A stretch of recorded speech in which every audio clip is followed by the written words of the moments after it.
Halo semuanya, ini adalah jurnal ketiga mungkin ya. Udah 2 minggu mungkin saya skip untuk merekam jurnal, tapi minggu ini kok sayanya ngerasa pengen bikin voice journal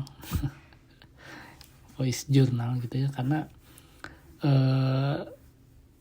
saya sudah beberapa hari ini, mungkin udah 1 minggu saya membiasakan diri untuk menulis jurnal di pagi hari gitu ya, setelah bangun tidur, minum air putih 1 botol aqua gitu ya, terus tidak memegang HP, lalu saya nulis jurnal apa yang saya rasakan kemarin, apa yang saya capai kemarin, dan apa yang ingin saya capai hari ini. Saya tulis semua di jurnal gitu ya. Nah,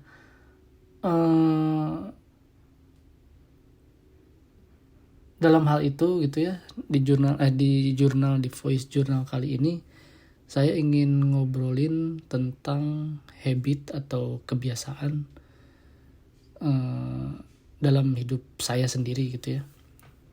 Jadi mungkin yang I don't know if somebody listen to my podcast or not, I don't really care, but if you listen to this podcast, then probably you all know that I started Stoicism from 15 August dari tanggal 15 Agustus 2022 gitu ya.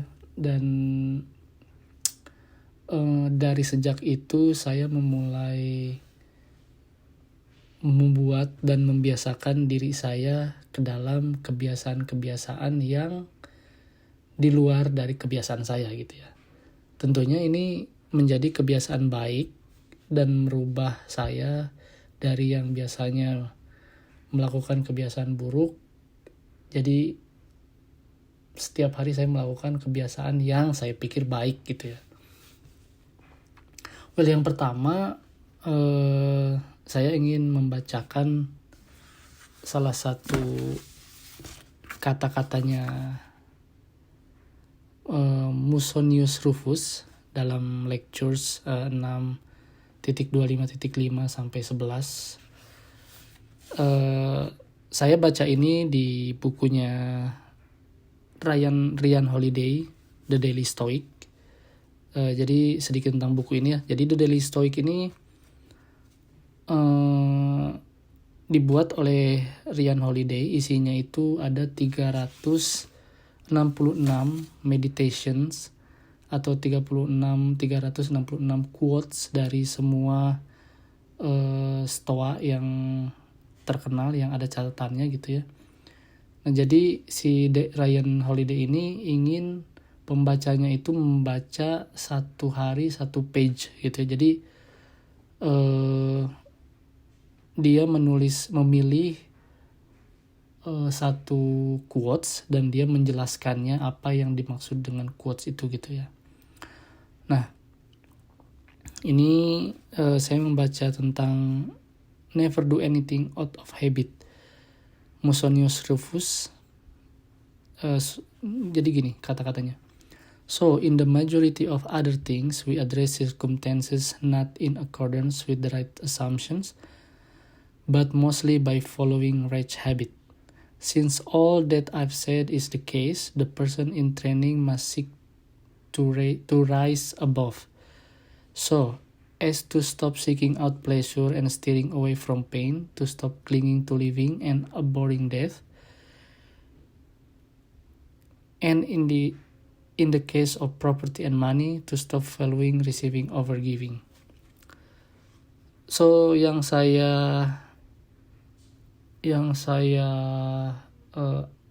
pahami dari perkataan ini gitu ya. Jadi kita tuh harus membiasakan diri dari kebiasaan yang membuat kita nyaman, membuat kita manja gitu ya, padahal kebiasaan itu tidak baik sama sekali untuk kita gitu ya. Kayak contohnya si Ryan Holiday ini mencontohkan seorang pekerja gitu ya, ditanya sama bosnya, kenapa kamu melakukan ini? Jawabannya karena ini adalah hal yang selalu saya lakukan gitu ya. Dan sebenarnya jawaban itu membuat miris gitu ya, membuat miris karena kita bekerja seharusnya ya bukan karena kebiasaan, tapi kita melakukan sesuatu karena memang sesuatu itu baik untuk dilakukan gitu ya. Kalau kebiasaan itu tidak baik untuk dilakukan, ya seharusnya kita berhenti dan melakukan cara yang lain untuk menuju kebaikan gitu ya. Seperti yang saya kerjakan dari tanggal 15 Agustus ketika saya memutuskan untuk memulai stoicisme ini gitu. Saya mulai pertama tidur sebisa mungkin 8 jam. Bangun pagi sebisa mungkin jam 6. Kenapa saya bilang sebisa mungkin, karena saya sendiri itu kerja sehari itu hampir 12 jam.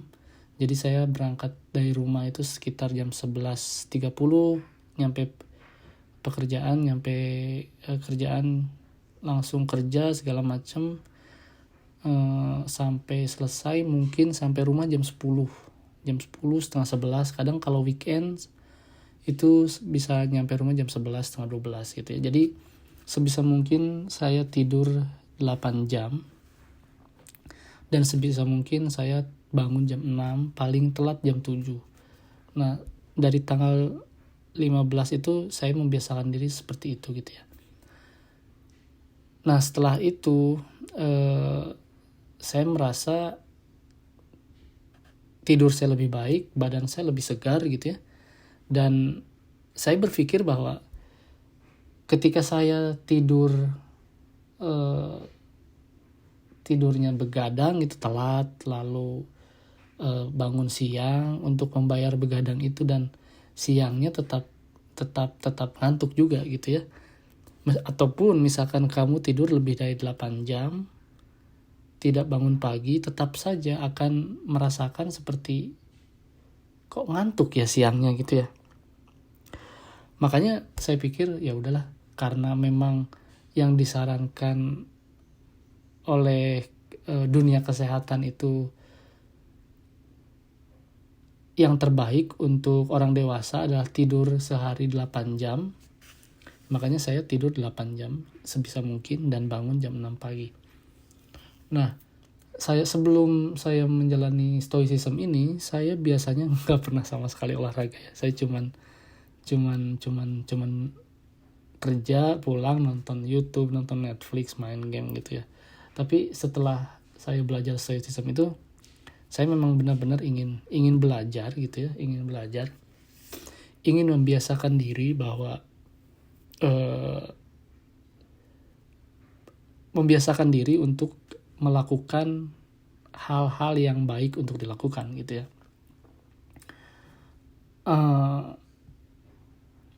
Nah, setelah saya bangun jam 6, saya makan oatmeal.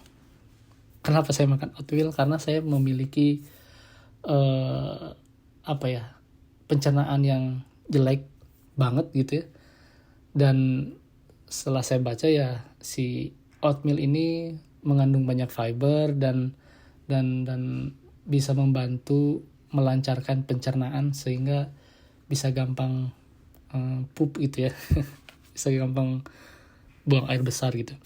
Nah, jadi setelah saya makan oatmeal, saya berolahraga tuh. Saya berolahraga kemarin itu karena saya sedang semangat-semangatnya gitu ya.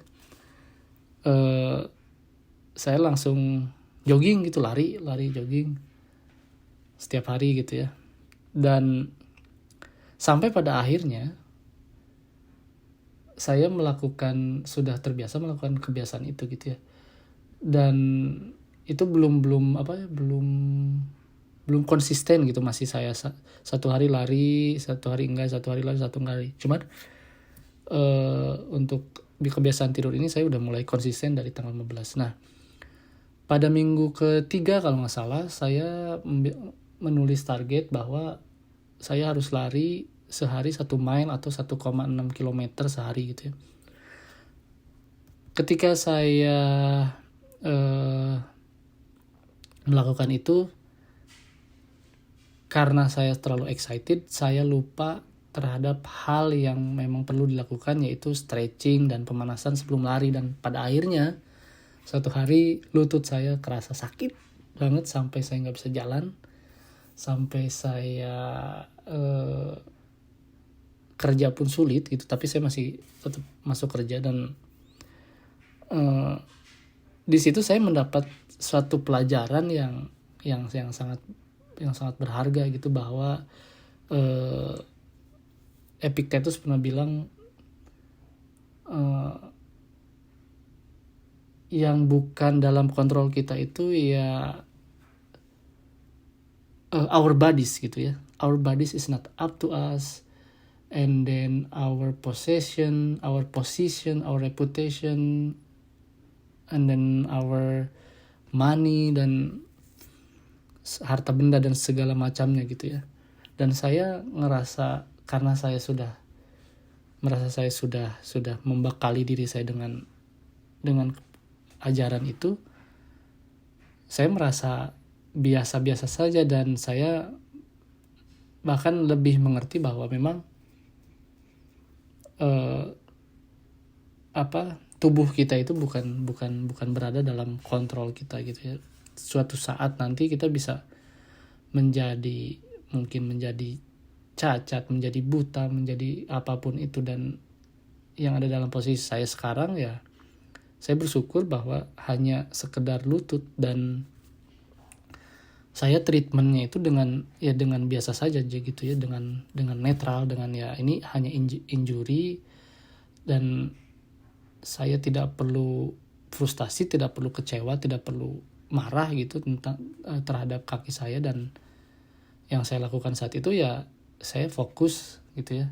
Ya, we have to focus at this moment gitu ya. Jadi tidak usah berpikir kemana-mana, tidak usah berpikir bahwa mungkin nanti saya tidak bisa sembuh atau tidak bisa jalan lagi. Tidak perlu berpikir ke situ.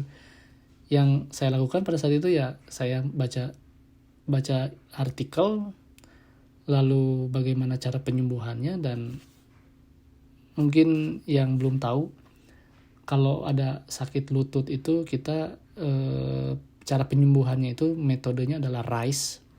RICE itu singkatan ya, jadi R-nya itu rest, I ya, jadi RI, I-nya itu ice, jadi kita taruh es di atas lutut kita yang sakit atau di bagian badan kita yang sakit, taruh ice untuk menghentikan darah mengalir ke pusat injurinya itu, pusat cederanya itu. Lalu C-nya itu kompresnya itu pakai kayak kayak deker gitu ya, kayak kaos kaki, tapi ini ngetat banget gitu ya. Terus E-nya itu elevation, jadi kita itu ketika tidur kaki kita diangkat di atas permukaan jantung, jadi si darahnya nggak ngalir ke pusatnya itu tadi. Nah, setelah saya mencoba hal tersebut, sebenarnya saya pun nggak mencoba hal itu aja, saya taunya di belakang gitu. Teman saya udah bilang pakai es, tapi saya masih ngeyel, kayaknya bukan, pakai es nggak, doesn't work gitu ya. Makanya saya langsung pergi ke mana, ke akupunktur gitu ya. Ke akupunktur habis berapa gitu, $150 gitu. Setelah pulang kok nggak sembuh, waduh, pulang nggak sembuh. seminggu mungkin sembuh lah habis beberapa hari gitu. Nah saya belum pakai metode rice itu karena mungkin saya masih punya ego juga ya mungkin pada saat itu ya, makanya saya nggak melakukan hal itu. Lalu saya pergi ke rumah sakit, ke emergency care gitulah, kalau di sini ada namanya emergency care gitu, kayak klinik istilahnya kalau di Indonesia.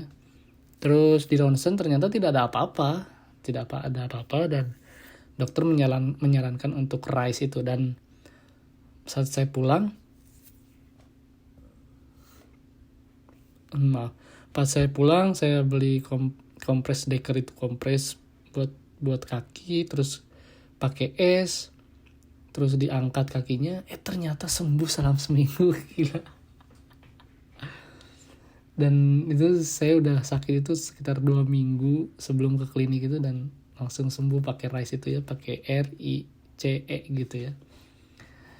Ya mungkin habit itu kita nggak bisa bangun dalam jangka waktu 1 hari, 2 minggu, 3 minggu gitu ya. Mungkin kita harus nge-build atau ngebiasain habit baru itu mungkin ya at least 3 months mungkin ya. Saya itu udah masuk bulan kedua berarti kalau di minggu ini gitu. Dan ya itu tadi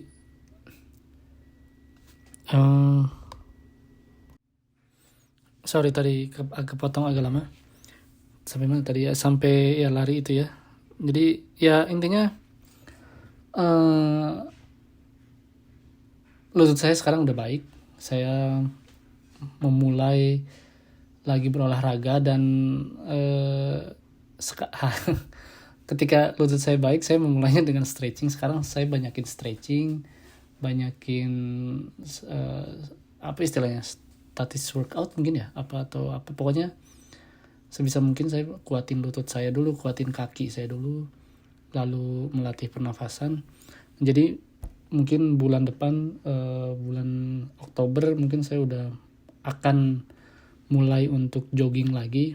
Tapi lihat nanti kalau mungkin itu belum ada, maksudnya lutut saya masih sedikit terasa sakitnya, mungkin saya nggak akan memaksakan gitu ya.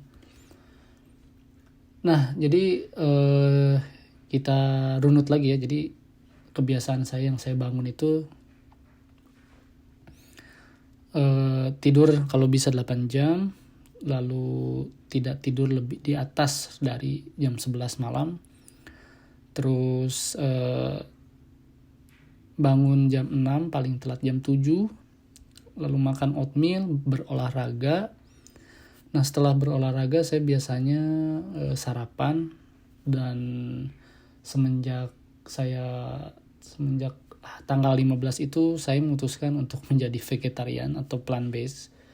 Bukan vegan ya, tapi vegetarian. Jadi saya masih bisa makan telur, masih bisa makan makanan produk yang dihasilkan dari susu juga masih bisa makan, keju segala macam. Dan kebiasaan vegetarian ini saya improve dari tadinya, karena saya kan memang biasanya itu saya tidak suka makanan ya, makanya ketika saya belajar stoicism ini saya membiasakan diri untuk, maksudnya tidak suka makanan sayur gitu, makan sayur-sayuran dan buah-buahan. Jadi ketika saya mulai stoicism ini, saya membiasakan diri untuk menghilangkan apa-apa yang biasanya saya senang sekali untuk saya makan gitu ya. Karena kan saya sebenarnya tujuannya mungkin nanti di belakangnya. Jadi saya give up meat karena memang saya suka banget ayam, yang namanya ayam, steak, bahkan babi. Bahkan babi mungkin saya suka banget itu, dan saya jarang banget makan sayuran dan buah-buahan. Nah, jadi setelah lari ini saya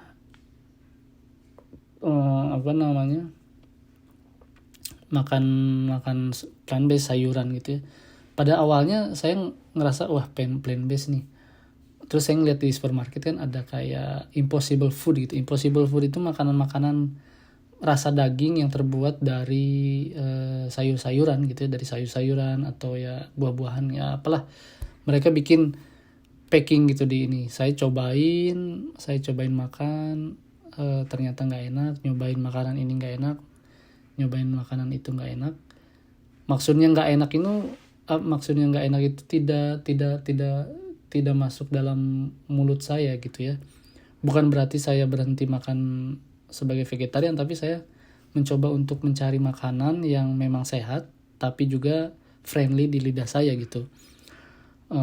Tadinya saya makanan kayak gitu, tapi setelah kesini kok rasanya kok nggak enak gitu, mendingan sayur beneran gitu. Nah kesininya setelah olahraga saya makan salad. Nah yang saya lagi sukain ini adalah spinach salad pakai olive oil sama pakai salt. Aduh itu udah enak banget. Terus 2 potong roti sama 2 butir telur. Nah itu saya makan sudah 2 minggu saya makan itu setelah berolahraga, dan itu rasanya memang enak bagi saya dan gampang juga prepare-nya gitu ya. Nah setelah 2 minggu ke belakang pun saya sudah menghentikan kebiasaan makan gorengan yang ada minyaknya gitu ya. Olive oil saya baca oke buat dietary, tapi kalau misalkan minyak goreng gitu saya sebisa mungkin saya kurangin, dan bahkan mungkin saya udah nggak makan juga ya kayak gorengan gitu ya gitu. Terus nasi juga udah beberapa hari ini saya nggak makan, sebisa mungkin untuk tidak makan gitu ya, untuk saya hindarin. Roti mungkin boleh lah whole wheat nggak apa-apa, dan tapi saya makannya karena saya suka French bread, jadi saya makan French bread gitu ya. Di sini French bread itu murah, cuma $2 gitu, satu loaf, satu baguette gitu panjang. Nah setelah makan biasanya saya telepon keluarga saya di rumah, ngobrol sama anak saya, sama istri saya, lalu setelah itu baca buku. Jam 9 saya mandi. Nah kebiasaan mandi ini pun saya rubah dari yang biasanya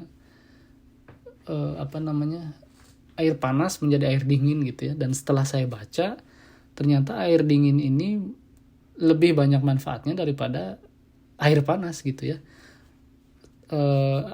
Manfaat mandi dengan air dingin ini ya, imun kita jadi lebih kuat, terus mengurangi efek inflamasi, terus meredakan otot-otot yang tegang setelah berolahraga, dan badan kita akan terasa lebih hangat setelah mandi daripada kita menggunakan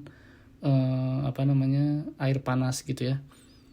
Dan itu saya pikir sebagai orang Indonesia ya memang kita relate gitu ya dengan kebiasaan mandi pakai air dingin, karena terbukti bahwa imunitas orang Indonesia itu lebih kuat daripada imunitas orang-orang bule gitu ya. Karena orang-orang bule mungkin kebanyakan dan kebiasaan mereka itu ya pakai air hangat gitu ya, sedangkan orang Indonesia kan kalau mau pakai air panas kita harus masak air panasnya dulu, tuangin ke ember, terus campur air dingin. Kan kita orang Indonesia terkenal mager, jadi daripada kita daripada kita ribet masak air panas ya kita mendingan mandi air pakai air dingin aja gitu ya. Dan di Indonesia kan stereotipnya ketika kita mandi pakai air hangat itu manja banget gitu kan ya, tapi memang hasilnya memang baik, dan manfaatnya juga memang baik gitu ya, mandi pakai air dingin ini gitu ya. Nah jadi saya sudah dari tanggal 15 ini saya mandi pakai air dingin, dan memang rasanya lebih segar, badan lebih enak gitu, mata lebih bangun gitu ya. Nah setelah mandi ini selesai beres-beres mandi pakai baju itu ya sekitar jam 9:30 saya beres. Saya duduk baca buku, bermeditasi yang melakukan premeditatio malorum gitu ya. Apa aja yang akan terjadi hari ini di kerjaan sampai nanti saya pulang nutup mata gitu ya. Mungkin bakal saya ulang lagi, premeditatio malorum ini adalah kita memikirkan segala sesuatu di dalam satu hari yang akan terjadi dalam hidup kita gitu ya. Dan kita membayangkannya lebih ke sisi gelap atau sisi yang tidak enak, ya pokoknya kita memikirkan segala hal sesuatu yang tidak enak yang akan menimpa kita gitu ya. Misalkan dalam contoh hidup saya gitu ya, karena saya bekerja di sebuah restoran, misalkan tamunya rude atau kasar, lalu tidak memberi tip, lalu bagaimana saya berpikir harus bagaimana saya meresponnya gitu ya. Dan sekali lagi ya, bagian dalam hidup kita yang paling freedom itu, yang paling bebas itu adalah pikiran kita gitu. Jadi ketika kita memikirkan hal-hal yang buruk yang akan terjadi dalam hidup kita atau dalam hari kita itu, kita bebas memikirkan bagaimana cara meresponnya gitu ya. Misalkan contoh seperti tadi, tamu tidak memberikan tip yang baik, terus rude.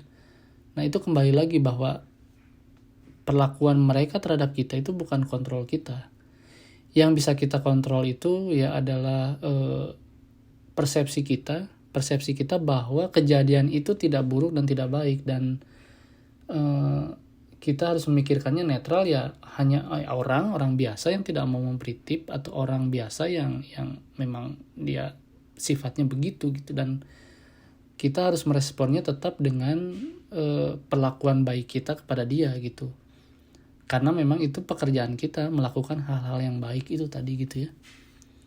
Dan itulah yang harus kita pikirkan gitu. Misalkan kalau kalian dengarnya di Indonesia, mungkin kalian berangkat kerja macet, naik motor, terus ada pengendara lain yang ugal-ugalan, ya kita meresponnya harus seperti apa gitu. Apakah kita harus ngejar dia dan bertanya, lu kenapa ugal-ugalan? Atau mungkin respon kita ya udahlah biarin aja, orang mungkin kita bilang dalam pikiran kita itu mah orang gila, nggak usah diladenin. Itu bisa saja untuk apa, agar emosi negatif kita nggak keluar dan tidak merajai atau tidak mengontrol semua pikiran kita dan semua aksi kita atau semua perilaku kita pada saat itu gitu.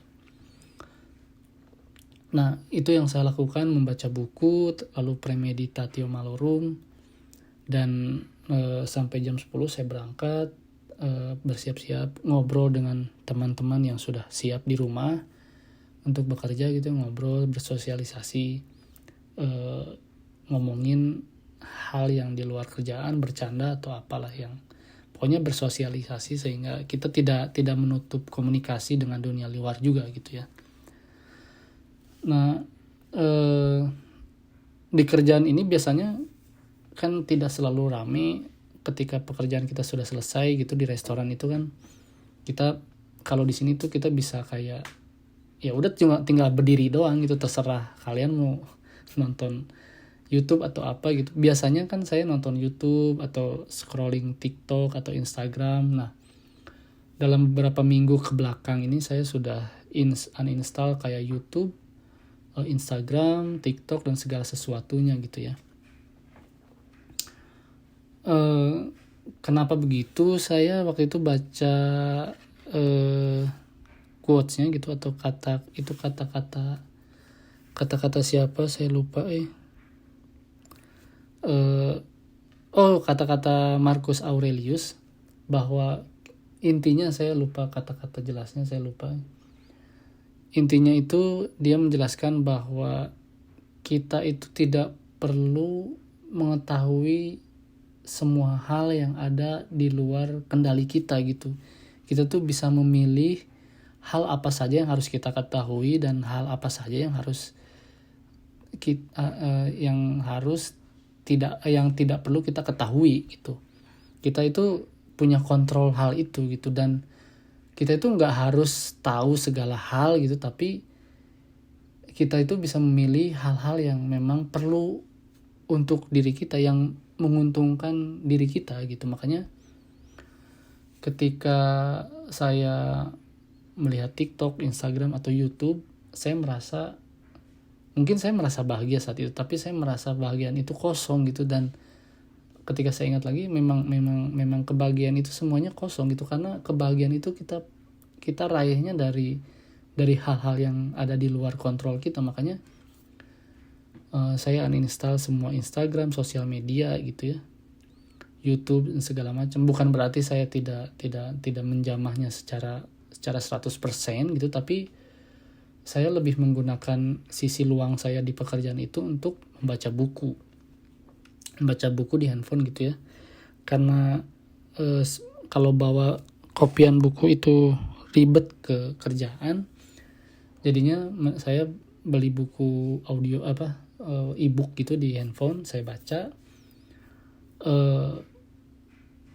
Ya at least saya baca 1 page in a day atau 1 page at a time gitu ya.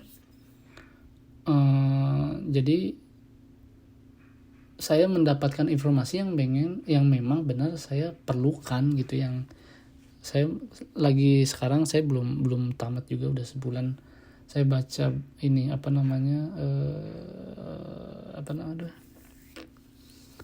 kok jadi lupa,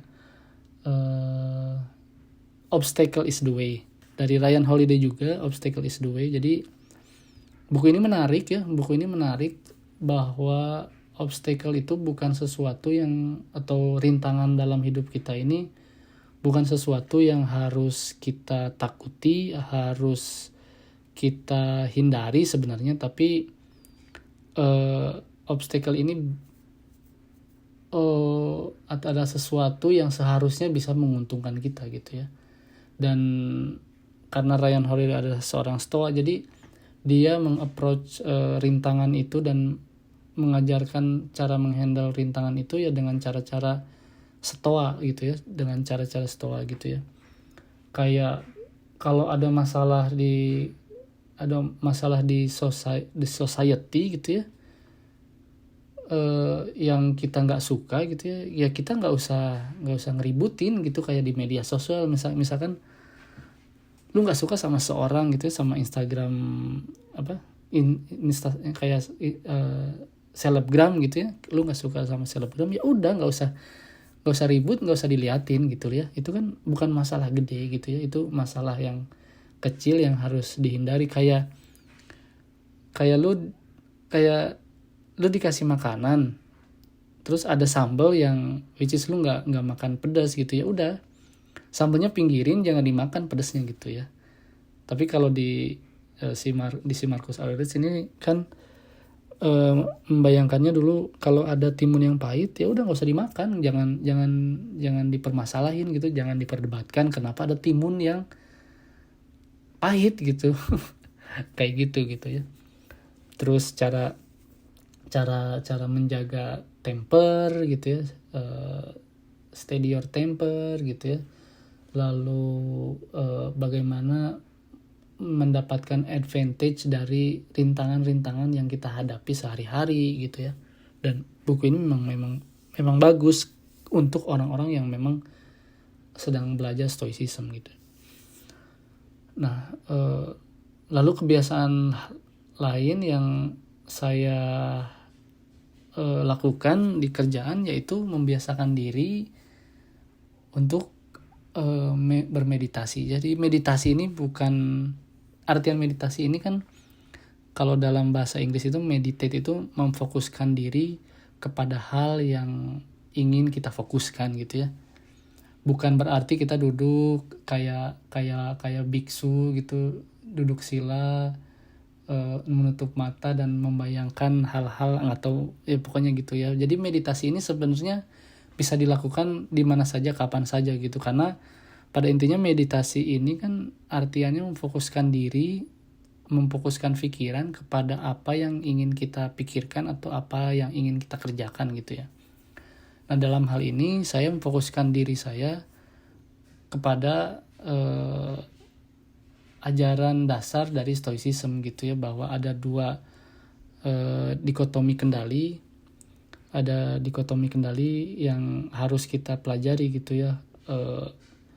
Jadi apa yang ada di dalam kendali kita, apa yang ada di luar kendali kita. Nah, di kerjaan saya membiasakan diri untuk melakukan hal itu, karena memang di kerjaan itu banyak sekali hal-hal yang penuh dengan kejutan gitu, kayak tamu yang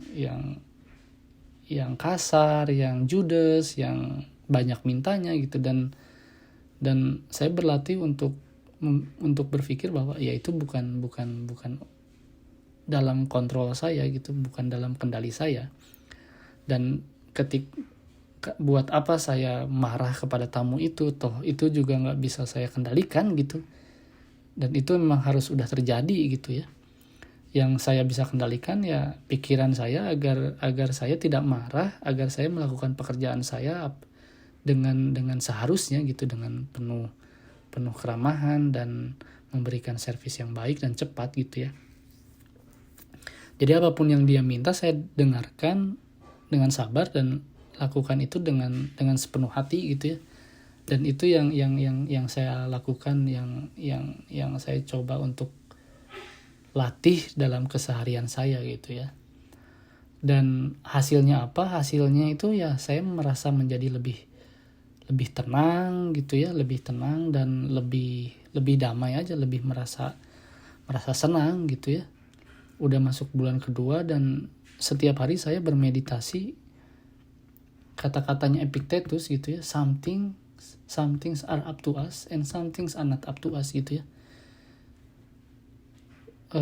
Ya mungkin di jurnal sebelumnya saya bilang bahwa kenapa saya belajar Stoa ini ya, untuk menyembuhkan penyakit mental saya yang pemarah, yang pendendam, yang gampang iri, gampang dengki gitu ya. Dan akhirnya apa? Akhirnya saya bisa mengontrol diri saya, mengontrol semua emosi saya, dan saya merasakan saat ini saya lebih damai, lebih enak, lebih tidak banyak pikiran gitu ya. Bukan berarti saya flat orangnya, bukan, tapi lebih bisa terkontrol gitu ya.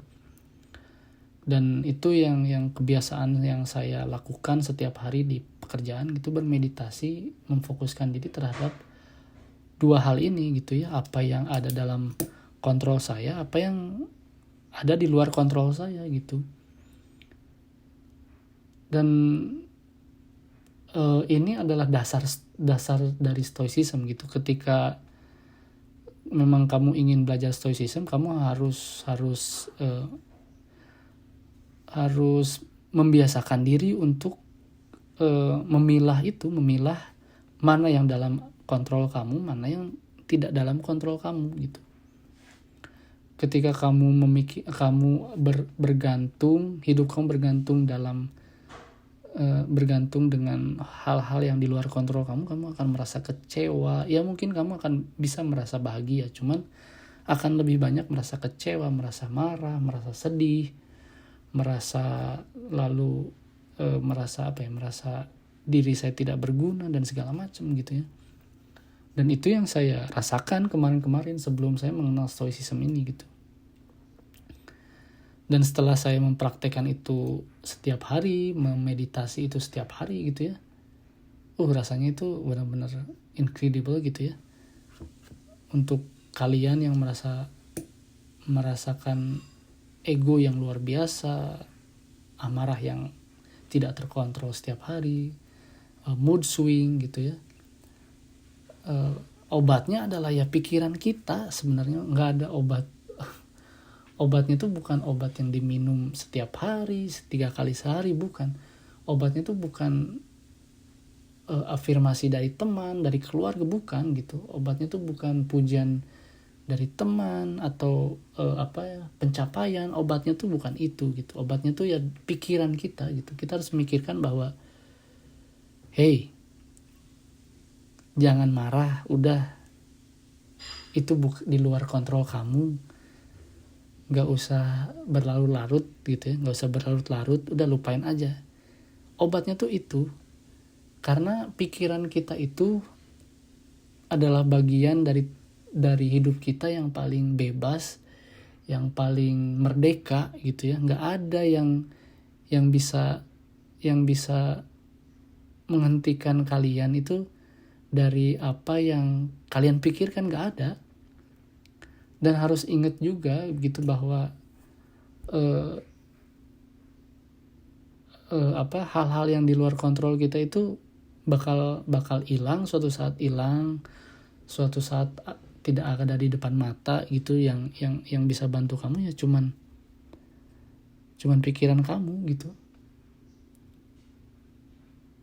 kayak gitu sih. Terus ya tadi kebiasaan itu ya, bermeditasi di kerjaan gitu ya, mempraktekkan juga gitu. Lalu pulang, jadi selain vegetarian, saya juga melakukan intermittent fasting gitu ya. Dari mulai tanggal 15 saya intermittent fastingnya, saya berhenti makan dari jam 5, terus seminggu dari jam 3 berhenti makan. Nah sekarang ini semenjak tanggal 5 September itu saya boleh makan dari bangun pagi sampai jam 2 siang. Gitu ya. Dan setelah itu bekerja, saya pulang lalu mandi biasa pakai air dingin, nelpon sebentar keluarga di rumah, baca buku sebentar, lalu tidur gitu ya. Dan setiap hari seperti itu saya ulangi. Dan memulai kebiasaan ini, saya pikir harus memiliki tujuan yang jelas gitu ya. Tujuan saya jelas, tujuan saya adalah ingin menyembuhkan mental saya, menyembuhkan diri saya, dan mengimprove diri saya sendiri gitu ya. Makanya kebiasaan ini mungkin ya, namanya merubah kebiasaan itu tidak gampang, tetapi yang saya rasakan ketika saya memiliki tujuan yang jelas, tujuan yang bisa menguntungkan diri kalian gitu, diri saya sendiri, itu akan lebih kita tuh akan bisa lebih menjalankannya dengan ringan gitu ya, karena tujuannya buat diri kita sendiri dan bukan buat orang lain gitu. Ketika kita melakukan sesuatu hal untuk orang lain itu akan terasa berat, karena kita butuh afirmasi dari orang-orang kan, butuh butuh kayak, wah badan lu keren, misalnya lu olahraga, badan lu keren, wah lu hebat ya olahraga terus. Dan ketika kita melakukan itu karena orang lain, kita merasa, dan ketika orang lain tidak melihat hasil kita, itu akan merasa kecewa gitu ya. Tapi ketika kita memulai kebiasaan kita untuk diri kita, dan karena kita tidak butuh afirmasi dari siapapun, ya kita melakukannya dengan enak, dengan bahagia gitu ya. Yang mengafirmasi diri kita sendiri gitu, pikiran kita sendiri gitu ya. Ketika kita bangun pagi dengan rasa malas, tapi ketika sudah bangun pagi dan berolahraga gitu, memaksakan diri untuk berolahraga, setelah berolahraga dan bangun pagi dan makan sehat, itu kita akan merasa bersyukur kepada diri kita bahwa kita telah melakukannya gitu ya. Kayak, wah keren gue udah ngelakuin apa yang gue mau gitu ya, apa yang seharusnya gue lakuin gitu. Dan saya pun merasa seperti itu ketika melakukan stoicism ini. Saya ngerasa, anjir ternyata gue bisa melakukan ini gitu ya. Yang tadinya tuh saya males gitu ya, dan tidak mau berolahraga, tidak suka makanan sayuran gitu. Saya merasa, wah diri saya tuh ternyata memang bisa melakukan ini gitu ya, dengan hanya merubah pola pikir kita gitu. Dan cara berpikir kita itu merubah segalanya gitu. Cara berpikir saya merubah segalanya, dan saya berterima kasih kepada stoicism gitu ya. dan itu tujuan pertama saya tadi kan, menyembuhkan mental saya. Tujuan kedua saya melakukan habit-habit ini adalah saya ingin tahu sejauh mana pikiran saya bisa saya kontrol ketika saya merasa capek, merasa ngantuk, merasa lapar, merasa saya tidak bisa mendapatkan apa yang saya sukai gitu ya. Saya ingin mengetes sejauh mana pikiran saya, atau sejauh mana saya bisa mengontrol pikiran saya ketika saya merasakan semua tempaan itu gitu ya. Ya tempaan lapar, tempaan ngantuk, tempaan capek, tempaan keinginan karena saya tidak bisa memakan apa yang saya inginkan. Saya ingin mencapai itu semua gitu ya. Saya ingin mencapai itu semua, saya ingin berlatih itu semua. Ya karena saya ingin tahu sejauh mana saya bisa mengontrol pikiran saya gitu ya. Dan hasilnya sejauh ini saya bahagia gitu ya, karena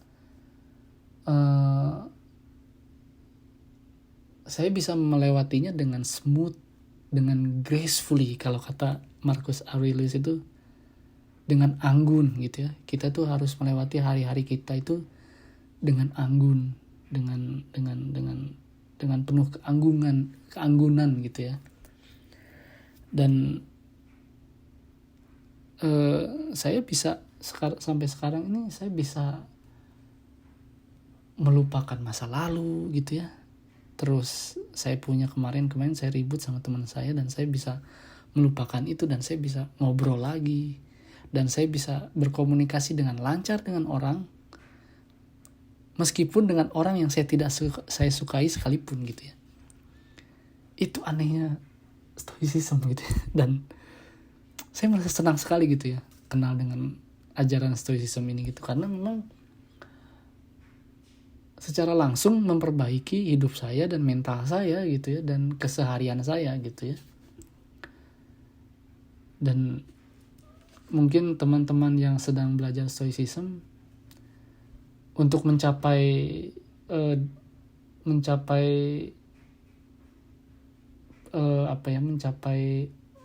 puncak tertinggi dari ajaran ini itu ya bermeditasi dengan memfokuskan diri, memilah mana yang ada di luar kontrol kita, mana yang ada di dalam kontrol kita gitu.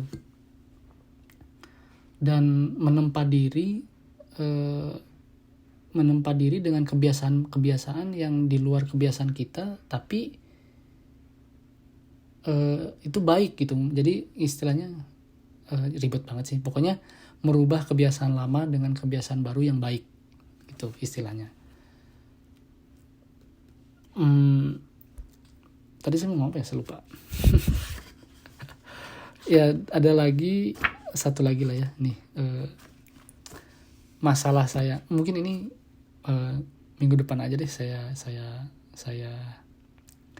bahas gitu ya. Nah, untuk mencapai itu kalian harus melakukannya dengan habit, atau dengan ritual, atau dengan kebiasaan yang berulang setiap hari gitu ya. Meskipun kita juga harus jadi fleksibel gitu, dan harus ingat lagi bahwa ada hal-hal yang di luar kontrol, ada hal yang dalam kontrol, atau istilahnya dikotomi kendali gitu. Bagi teman-teman yang ingin belajar lebih jauh tentang stoicism, atau mungkin ingin belajar dasarnya dari stoicism, teman-teman bisa membaca buku dari bukunya Henry Manampiring yang saya juga baca kemarin, yang judulnya Filosofi Teras. Buku itu membuka pikiran saya bahwa memang stoicism itu cocok buat saya gitu ya. Belum tentu cocok buat kalian, tapi saya merasa buku itu cocok buat saya, dan saya dapat dasarnya dari stoicism itu gitu. Dan sampai sekarang saya masih belajar semua hal tentang stoicism gitu ya. Saya bilang maaf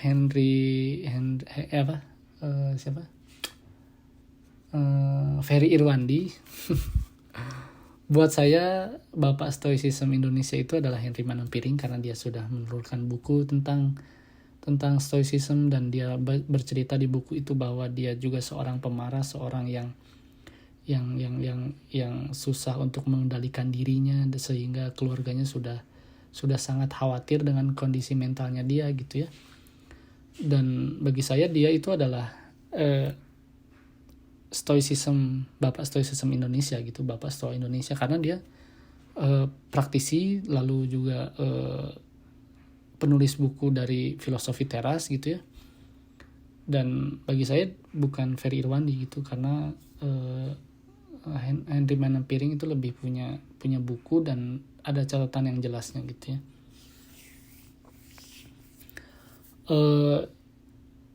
Sekian aja mungkin ya untuk jurnal kali ini. Jurnal kali ini kan saya beri judul ya, memulai kebiasaan stoa. Oke, sampai jumpa minggu depan. Kalau ada yang mendengarkan, terima kasih. Ciao.